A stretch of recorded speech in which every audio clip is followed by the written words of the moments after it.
بسم اللہ الرحمن الرحیم۔ السلام علیکم ورحمۃ اللہ وبرکاتہ۔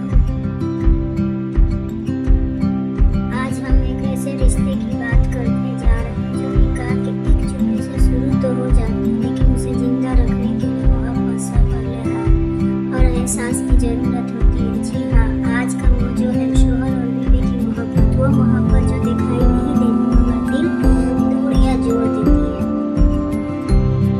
اکثر گھروں میں ایک منظر بہت عام ہے، شوہر سارا دن کام میں مصروف اور بیوی سارا دن گھر کے کاموں میں۔ بیوی بولتی نہیں لیکن تھک جاتی ہے، مسکراتی نہیں لیکن اندر سے ٹوٹ جاتی ہے، اور شوہر سمجھتا ہے کہ وہ تو خاموش ہے، اسے کیا چاہیے۔ اصل میں خاموشی شکایت نہیں، خاموشی ایک فریاد ہوتی ہے جو سنی جائے تو رشتہ بچ جاتا ہے ورنہ دل مر جاتا ہے۔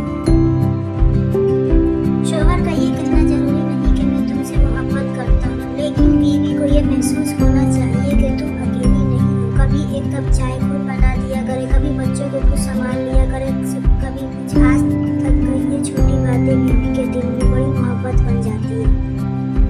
بیوی صرف جسم نہیں، بیوی احساس، قربانی ہے، دعاؤں کا سایہ ہے۔ جو شوہر بیوی کی عزت کرتا ہے، اللہ اس کے گھر میں سکون نازل کر دیتا ہے، اور جو شوہر بیوی کے جذبات کو نظر انداز کرتا ہے وہ آہستہ آہستہ اپنا ہی گھر اجاڑ دیتا ہے۔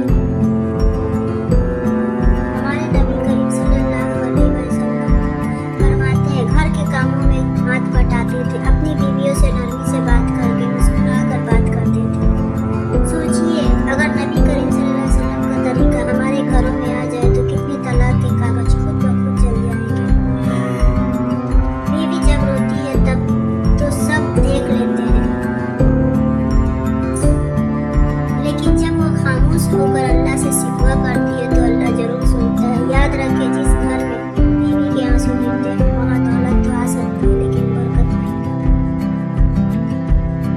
اگر آپ شوہر ہیں تو آج ہی اپنی بیوی کو یہ احساس دلائیں کہ وہ آپ کے لیے اہم ہے، اور اگر آپ بیوی ہیں تو صبر کے ساتھ دعا کو اپنا ہتھیار بنا لیں، کیونکہ اللہ وہ دل بدل دیتا ہے جو انسان نہیں بدل پاتا۔ اگر آپ کو یہ باتیں دل کو چھو جائیں گی ہو تو ویڈیو کو لائک کریں، اپنے شوہر یا بیوی کے ساتھ شیئر کریں اور چینل کو سبسکرائب کریں، کیونکہ چینل رشتوں کو جوڑنے کے لیے توڑنے کے لیے نہیں ہے۔